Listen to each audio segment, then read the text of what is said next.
Hello. Wedelia biflora, according to the Walker's flora of Okinawa, is typical for seashores and shrubby roadside. So this is both seashore and a shrubby roadside. That's quite normal to see Wedelia here. Wedelia is aster family plant, composite. A bit unusual for composite to be like half woody and also climbing plant. But composite is a giant group and they have everything, trees, shrubs, herbs, everything in that family has very few stable characters. So Wedelia also have it. First of all, Wedelia prefer open spaces to grow. Like most of composites do not like shade, they prefer to grow in open space. Exceptions are possible in all my statements, but generally these are plants of open space. Next, leaves of Wedelia are opposite, but in many composites they also alternate. No stipules though. So absence of stipules or any organs supplying leaves is remarkable. And of course, most important is inflorescence. Inflorescence of Wedelia is very typical composite. What does it mean?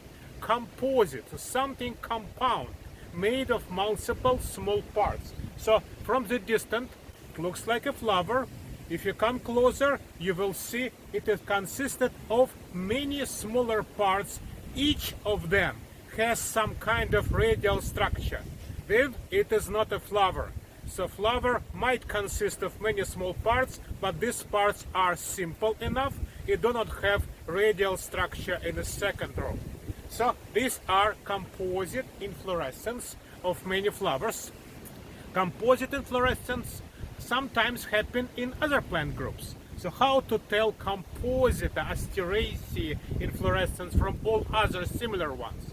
First of all, that inflorescence is covered from outside from flares or bracts, green bracts which support the whole structure and cover it in the bud. Second, it's very frequently, not always, but frequently has dimorphic flowers. External flowers will develop kind of ligule, so organ which attracts insects, whereas central flowers will not do it.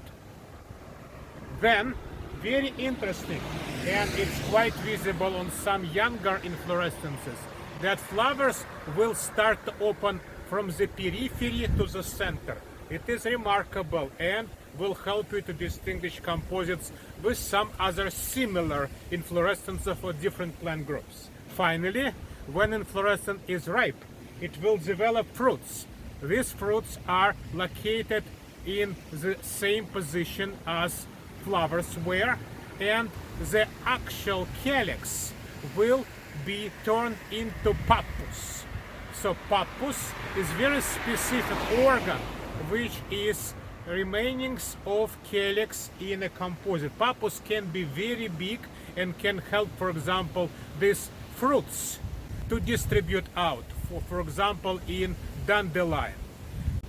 But in that case, in case of this plant, they are very small. And if you cut the inflorescence, you will see there is a big axis of inflorescence on which flowers are sitting. This is also good character which help to distinguish composite or asteraceae family from everything similar to it. As a summary, this is a composite plant, and when I saw it, I immediately went to some lists of composites on Okinawa, and then it allows me, knowing family, allows me to skip lots of possibilities which might also be present. So it will shorten my works significantly, and I was able to understand the plant in much less time. So composite in Okinawa. Thank you.